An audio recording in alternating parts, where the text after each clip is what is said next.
And welcome back to the Big Red of the B. Schneid Show, Minnesota Week Edition. Hi, everybody. I'm Bobby Schneider, joined by Jim Parman and Sam Ojeda. Be sure to follow Sam on Twitter. And as always, we're at 80 subscribers, 20 away from that goal of 100. It continues to grow. So please like, comment, and subscribe. And shoot us a comment if you want Jim to establish a Twitter account. I've been working at him for about a year. I think it'd be just something to see on there. Anyway, guys, so we could spend the whole time talking about Minnesota, but I think there's a bigger storyline in Nebraska football right now, and that is Matt Rhule and Penn State. So let's just dive into it right now, especially from what Rhule said on Monday. And then we got to hear, we're recording this on Tuesday, we got to hear from Dylan Raiola today, and he kind of put some things to rest.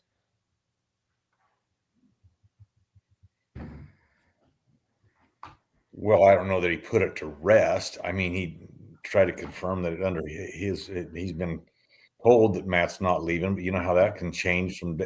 We got a long season left to go. If Nebraska loses the rest of the games, there's no way Penn State offers Matt a contract. Yeah, I don't think there's a world necessarily where Matt Rhule does leave. Just talking with some people yesterday, kind of the consensus was that it clearly seems like he wants to be here. And his press conference yesterday very much gave the feeling that he was using his position as leverage to get more money from 1890 or other donors. And I think they talked about that in the Husker Online show yesterday, just that it very much seemed like he was working very hard to pull the strings that need to be pulled to get him that $35-45 million roster that he's been wanting, and he's going to need to win in the Big Ten. So in my opinion, that plus what Dylan said today, which was kind of like informally very convincing that he wasn't going to leave, makes me feel like that there definitely could have been some sort of conversation behind the scenes between Dylan and Rhule and Dana, because there really wasn't any red flags that came up during the press conferences today, in my opinion. Yeah, well, you talk about Dylan Raiola and what he said today. So we're talking about what he posted on his Instagram story on Monday. He was asked about that at the end of the press conference today. And he posted a picture of Matt Rhule, and it said, "That's my ball coach," with the lock symbol stating that he's locked in. So somebody asked him about it, and he said, which was, I guess I'll add this at the end of it. It was kind of funny. Anyway, he said that just wanted to tell everybody that's my ball coach and he ain't going anywhere. Added that Matt's wife, Julie, loves Nebraska and that they're focused on playing football. But it was funny because the song, I know why he posted, but he posted the song "I Never Lie" by Zach Top. And it was funny because that song is all about lies. I don't think he realizes that. But yeah, you think about when Rhule got up to the podium on Monday, his body language, I think, left a lot of people rubbed off the wrong way in a sense. And I was one of them that when he was up there and he said that, I really caught my eye when he said, "I'm not going to talk about other job openings." He said he loves Penn State. Yeah, we get that. We know he loves Nebraska. He said that on numerous occasions. But when he said, "I'm not going to talk about other job openings," he never shut that door completely, which I respect him for that because Matt Rhule's never been at a program longer than 3 years as head coach. Yeah, well, and I think that if Rhule were to take a Penn State job or a job somewhere else, he is going to need to be making more money than the $12.5 million that he would be making in his final year of his contract with Nebraska. And so if he immediately either put those rumors to bed or said that he was maybe the inverse of that, saying he's open to job offers, he would be losing his leverage. And I have already mentioned that. But when it comes to contract negotiations, probably him talking with his agent as well, there is a level of leverage there. And so if he kind of picks one side of the coin too quickly, he's going to lose his leverage on the other side. And so I think that from my read, I wasn't in the room, but I've watched the press conference multiple times. And from my point of view, it just seemed that he was intentionally maybe staying indifferent because of maybe conversations him and his agent had had. And you bring up a point that has been touched on, but it hasn't been the main talking point of Rhule with leverage.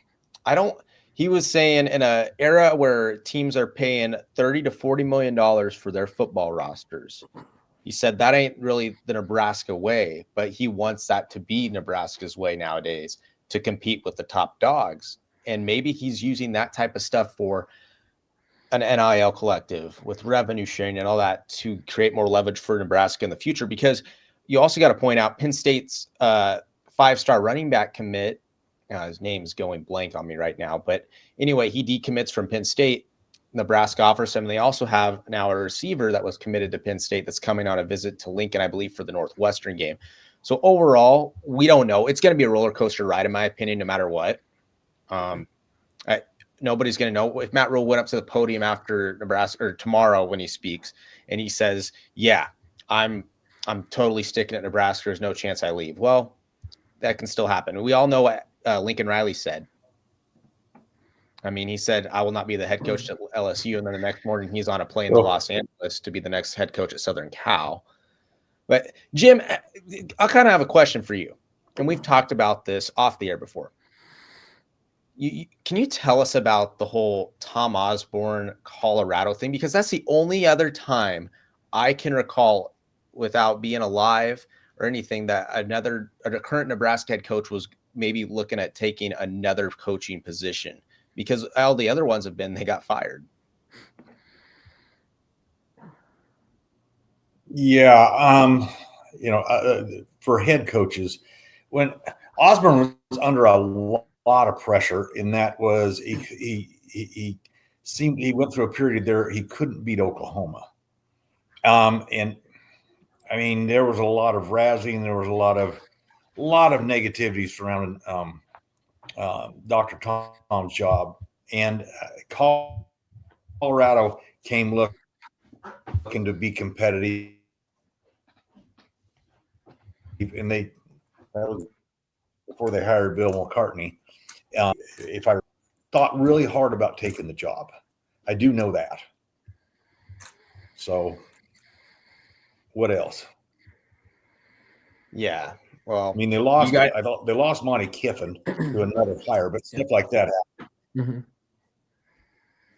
Well, anyway, guys, otherwise, Osborne's coaching staff, his coaching staff was very stable. Well, and we're going to be touching on this more, I guarantee it, before the end of the season. But with Nebraska having a short week at Minnesota, let's just dive into Nebraska's performance against Maryland. Obviously, Emmett Johnson was that's not the picture of Emmett Johnson. Here it is. There's Emmett Johnson, who had a career high 176 rushing yards, over 8 yards per carry in that game. I firmly believe he single-handedly was the reason. Well, I shouldn't say single-handedly in that aspect, but I give him most of the credit for Nebraska pulling that off because of the momentum he brought to Nebraska's side in the fourth quarter. Yeah, and I said last week on the show that the winner of this game is going to be whoever wins first down.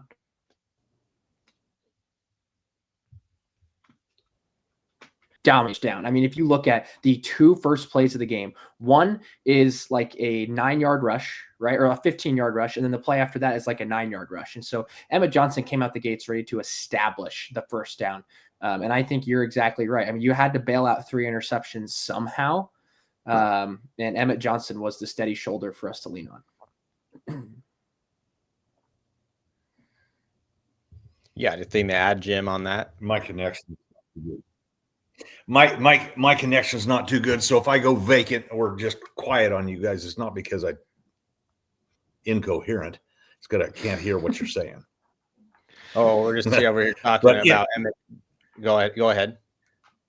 Yeah, it seems like to me the whole offensive play calling on the from the first of the game was to establish a run and try to mitigate some of that outside pass rush, and I think that they were decently successful with that.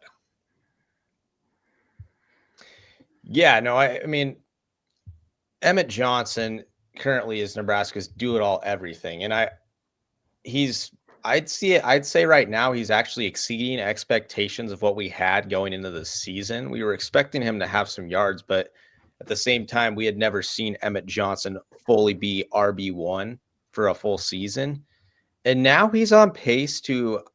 I don't want to throw out Amir Abdullah necessarily, but He's It's on okay. pace I've for, been there already. You can do yeah, that. yeah.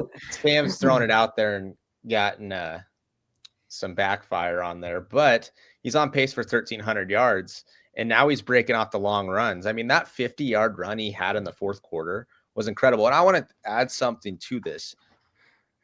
I just don't get the play calling when they get inside the 10 and not feeding this kid.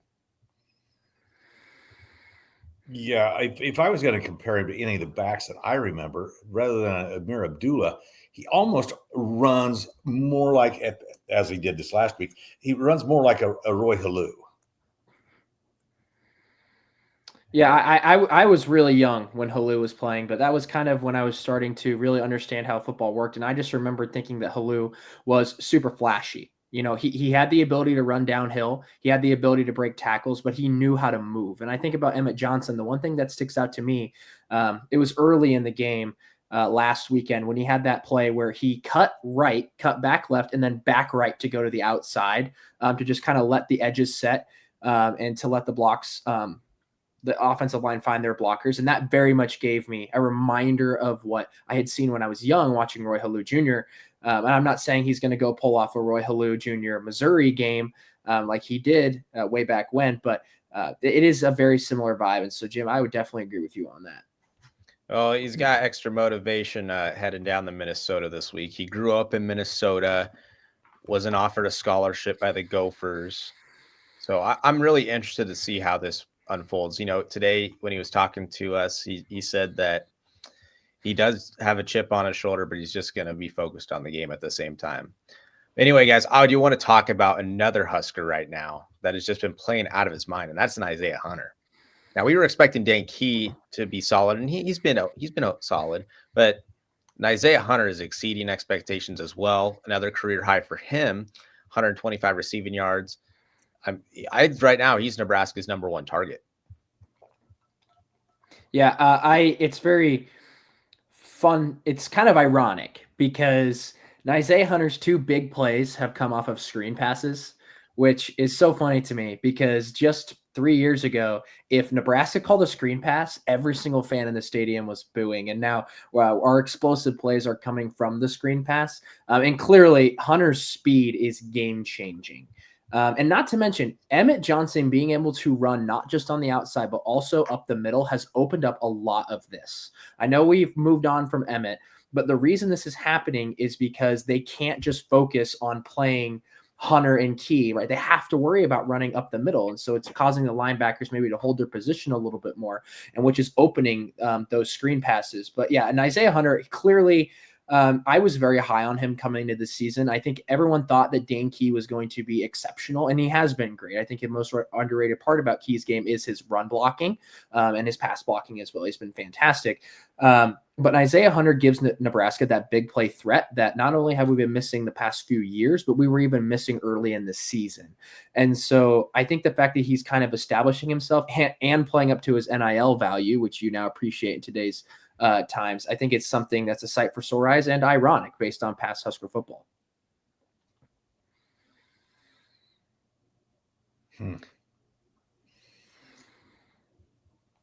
Well, maybe Dane Key also makes Hunter a little bit better too, because they're over defending Dane Key too because of his catchability. I mean, it seems like he's got glue on his hands.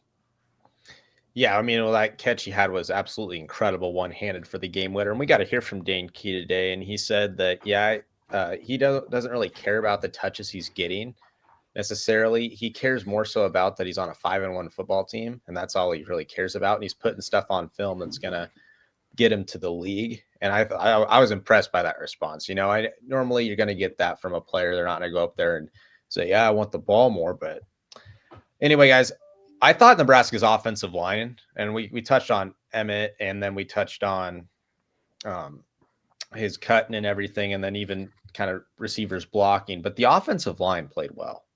I'd say it was their best game of the season against a Power 4 opponent. Well, I think we're learning. I think Johnson is learning how to run with a crappy offensive line, which is what you were talking about and there's not going to be any pancakes out of this group.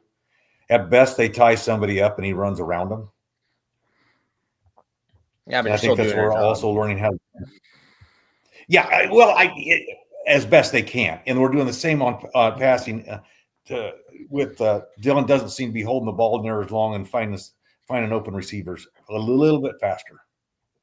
Well, and I'd say to compliment Dylan, he threw the 3 interceptions, but Dana clearly, if you watch it on the TV like I did, you can see that these routes that they were running were intentionally shorter designed concepts to specifically avoid the edge rush of Maryland, which they did have an impact during the game. That edge rush did have an impact, especially in the third quarter. But they were short concepts. I mean, the screen passes, like we've already talked about, are coming alive. You're seeing a lot more to Barney, like the little 5-yard, see what he can do choice routes. You had the choice route to Cortez Mills that was only about 10 yards upfield. And so you're seeing these shorter concepts because I think Dana knows that the offensive line is not going to be able to give Raiola 5-6 seconds in the pocket, which would be hard to expect anyway. But I think the biggest surprise from the Nebraska offensive line was when Pritchett goes out for the game and then Turner Corcoran comes in and plays left tackle, and he was fantastic. Nebraska's 2 arguably best drives of the game were those 2 final drives, and Corcoran was a left tackle there. And so I really hope that that's going to challenge Pritchett once again, because although Pritchett did have a few very nice up the field blocks, especially on the Hunter screen, but Corcoran coming up there kind of creates that competition that we've been looking to see out of the tackle position. And I hope that maybe we're going to see more interchangeable tackle position play going forward. Yeah, you mentioned Turner Corcoran. I don't think he's getting talked about enough for what he did in that game. It was absolutely incredible from his point of view. But when you look at Dylan in this game, he throws the 3 picks. But I do want to point out, in the fourth quarter, he goes 8 of 12 and throws the game-winning touchdown. Throws for over 100 yards. Clearly, and we could I mean, that was the first time in, gosh, when it might have been since the Mike Riley years that Nebraska goes down the field and when they have the ball and they take the lead to beat an opponent. And Dylan Raiola did that. You can't take that away from him. And Dana, when he was talking today, said he loves the way he's starting and finishing. He just kind of in between in the second and third quarter, keep that same type of level of play going.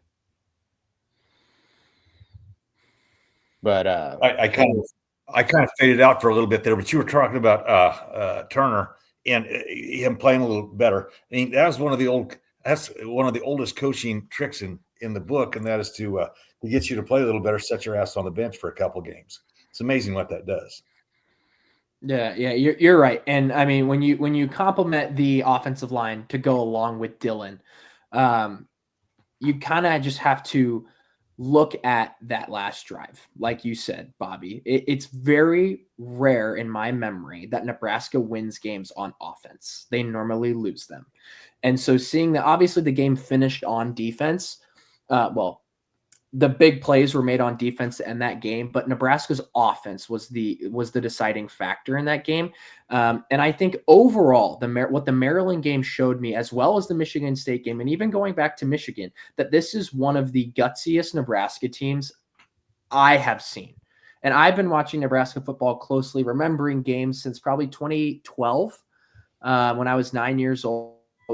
In those 12 years, this is clearly the gutsiest team that I think I have ever seen, just because no matter how bad Dylan plays throwing interceptions, no matter how bad the offensive line plays, no matter how poorly the defense tackles, Nebraska is still finding a way to win. And I think that is just kind of the fruits of everything that Matt Rhule has put in place over the past few years. And so that really speaks to what happened there in that final drive. Yeah, well, you mentioned that Nebraska is going to have its hands full on offense this Friday night at Minnesota when they take on the Golden Gophers. Anthony Smith, defensive lineman right here on the screen, leads the Gophers with 5 sacks. So you think about that long term, and then they also pair in 6 interceptions as a team. I believe they had 3 in their comeback win over Purdue. Now, Minnesota isn't too flashy, but they play solid defense. And those are 2 things. And Maryland was the same way. Maryland led the conference both sacks and interceptions, and you saw one of them really get highlighted in the game. But as we look ahead, what stands out about the Gopher defense, guys? Not me. Yeah, I would say the thing is with Anthony Smith, since you mentioned him, I don't know, Bobby, you might know this better than me, but against Ohio State, he didn't record a single statistic. Was that because he was hurt? Do you know that? I believe that was just because they got beat, I believe 42-3. Okay, so that's fair. Yeah. So I mean, he's been dynamic, and I am probably the biggest victim of drinking the Rhule-Aid, which is fair, and I get it because I'm excited. But when you look against the kind of offensive lines he's playing, which are probably comparable to Nebraska, he has absolutely dominated. And so, and really, because he's more of a nose tackle, right, and less of an edge, right, Bobby? I believe he can do both, but yeah, he's more so a inside guy. Yeah, right. And so I think something that we're going to be interested to see is Nebraska outside of the Michigan game hasn't really been challenged at the guard positions and at the center position. And so, they have a couple really talented people on defense. I think Dana really just pointed out how they're willing to move around a lot. They're going to pull the safeties up to help with the run. He talked about that a lot, but really just being able to see this offensive line maybe deal with something that isn't exposing the tackle positions. So we'll see there. But outside of that, it's still Nebraska's offense versus Minnesota's defense. So that will be interesting to see. No, and you got to like how Nebraska's offense matches up against Minnesota's defense overall. And I think that they're going to have a day, and I think Emmett Johnson's really going to make Minnesota regret not offering him a scholarship coming out of high school. But let's turn to the Black Shirts. Now, the Black Shirts, I'd say this past week, I thought their rush defense definitely played very lackluster, subpar, wasn't completely horrible.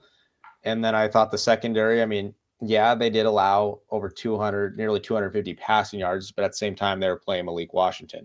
But the Gophers have Drake Lindsay, a redshirt freshman quarterback on the year.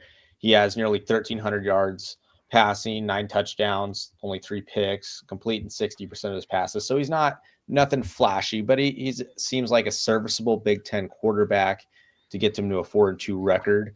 But what was interesting when John Butler spoke today is he said that he thought the number one problem Nebraska had defensively wasn't necessarily tackling, it was getting after the quarterback. So I'm interested to see if we're going to see that type of Michigan State defense that gets after the quarterback, or are we going to see a defense that like a Michigan or a Maryland? I mean, I fully expect them to absolutely trounce the quarterback, specifically because he doesn't run. I mean, he's got like 2 rushes, 2 scrambles for 5 yards. He is the first. It's a sight for sore eyes because we haven't faced a quarterback that isn't considered mobile in a while, and I think that's going to allow John Butler and the Black Shirts to bring a lot more of a pass rush. Because I mean, numbers wise, Minnesota's offense is awful. I mean, 100 plus place in total offense. Bottom half of the country in completion percentage. They only average 112 yards per game on the ground, which is close to the worst in the country. And so overall, I think the matchup is great for Nebraska. I think, and we haven't really mentioned Williams-Nwaneri yet, but I mean, he is presenting himself as an elite pass rusher, disruptor, you could say. And so I think Nebraska, I could see this team finishing over 3.5 sacks. That would not surprise me just because you don't have to worry about containing the edges all too well. You don't have to worry about putting any sort of spy on or whatever Butler likes to do with that. So, yeah, I would expect the pass rush to be aggressive this weekend. So you mentioned Nwaneri. He leads the Huskers by far with 17 quarterback hurries on the season. Dasamakola is behind him with 10. If that says anything to you. I agree. Keep having that guy get in the damn backfield. I know he ain't perfect, but for a redshirt freshman, he is really showcasing his 5-star talents. And then you look at Minnesota's rushing. Right now they are not to the level of what a PJ Fleck rushing team is, but they're still going to try to run the football. And John Butler pointed that out today. Darius Taylor, they got back after missing a couple games. He's only averaging under 4 yards per carry, 3.7 to be exact, 205 yards in the year. And then they have the guy's name. I'm going to botch this really bad here, but his name is Fame Jet Boy. It's spelled Ijeboi, but that's number 3. And then number 1 is Darius Taylor. Darius Taylor also has 118 receiving yards in the season. So don't get me wrong. These are still playmakers, and they're going to have some runs on Nebraska, or at least be an extension of the run game in the pass. So I think that is key for Nebraska. You just got to, once again, shut down the run. Don't let PJ Fleck do what he likes to do. Because if that happens, then Nebraska might be in trouble. Going to ask you guys. So what do you remember as far as comeback wins at Nebraska, being the youthful boogers you are? I've never been called a booger before. Oh, that's nice. Comeback wins. Oh, yeah. Bobby? I mean, you can think about the 2012 season, how they went out at Northwestern. It kind of reminded me of the Maryland game, 7 minutes to go in the game. I believe Nebraska was down. They might have been down, I think, even 14 to 17 points. But then the game-winning touchdown catch by Ben Cotton, of all people. You think about that one. Of course, you could talk about the Northwestern Hail Mary, but that's totally different. I'm talking about execution to go down and drive down the field. You think of that one. Ohio State, Rex Burkhead, Ohio State, when he kind of just put the team on his back and said, let's go. That's probably as far back as I can remember. That's 2011. Oh, shit. That year, Bo, they had several of them. I believe they came from behind to beat. Oh, they went up to Michigan State that year. Yeah. And that one where Martinez threw it to Jamal Turner in the corner of the end zone. You think of that one.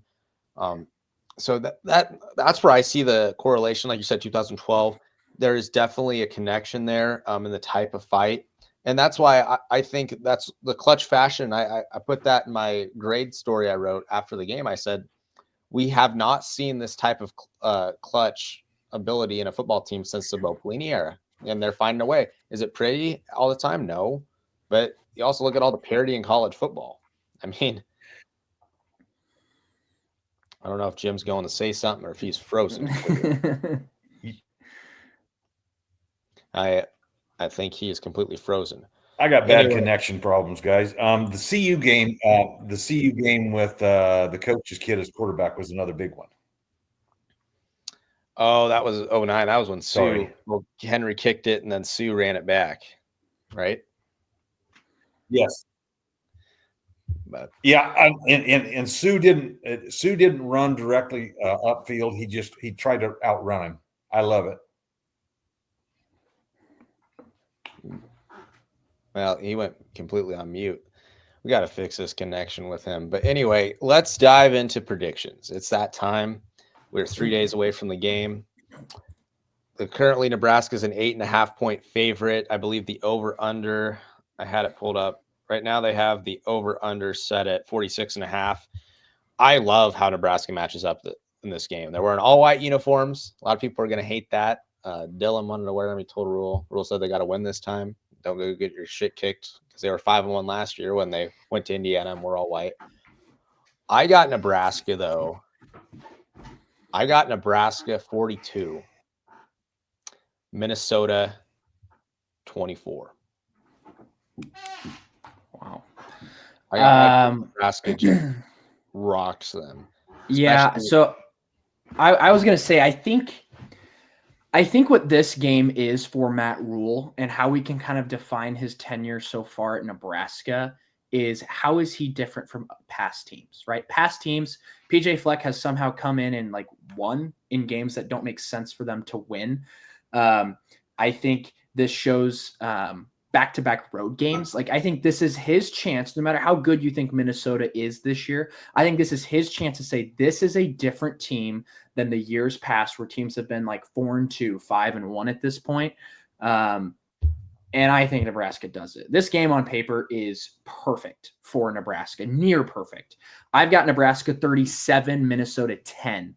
I don't think Minnesota moves the ball at all on the Nebraska pass defense. I think this is a statement game for Matt Rhule. And this is the Kool-Aid glasses off prediction. I could have gone an absolute blowout, but I think this is Rhule's statement game. Now, if he loses, the Penn State rumors go to bed. I think those go away. I think also if he loses, it's really like, okay, now this is just going to be a 7-5, 8-4 Nebraska team. But if he wins, he's making the statement that, hey, we're here and we're here to stay.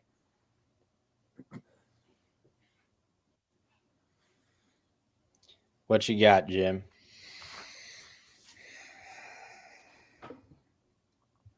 Yeah, Jim, are you there?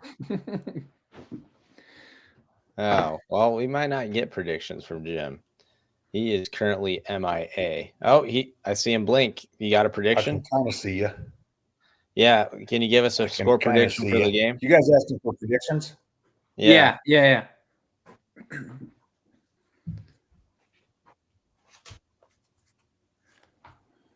And we're going stalling right now.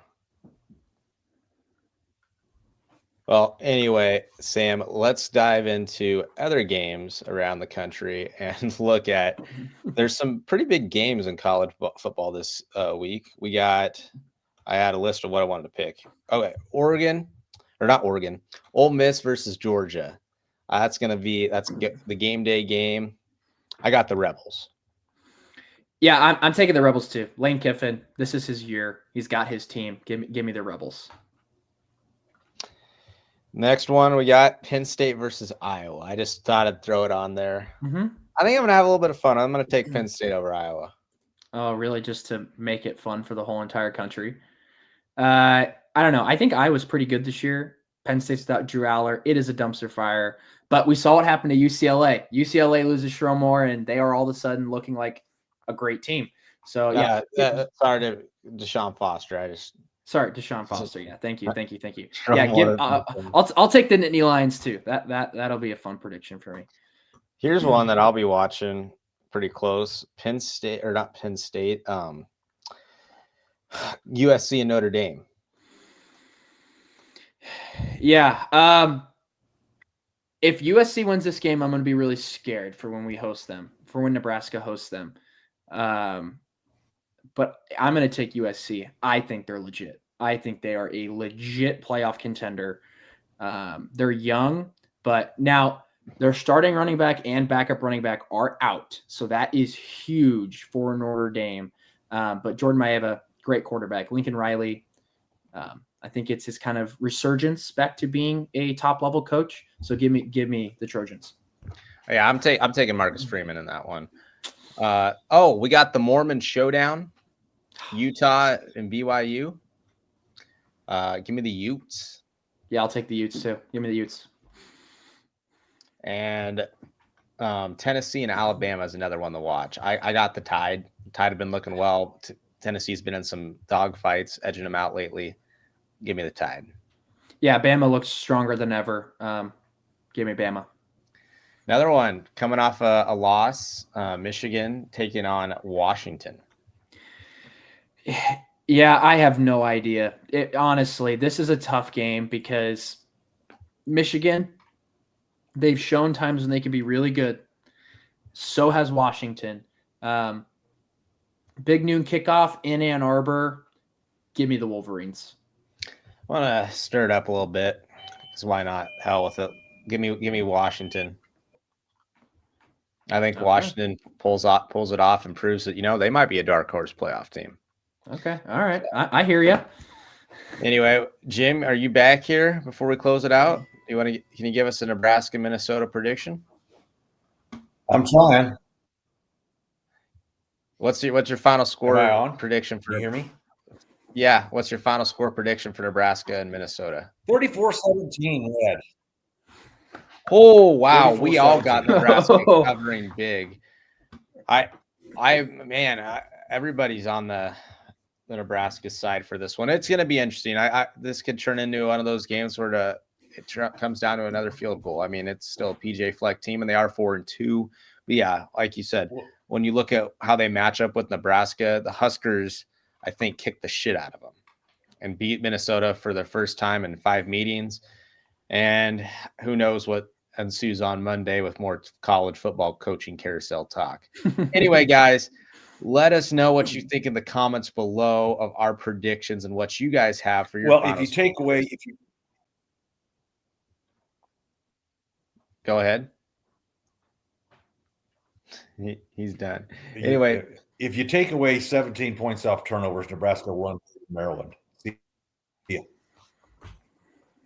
well, that's the key component. So anyway, be sure to subscribe, and we'll be back next week, hopefully with better connection on Jim's end.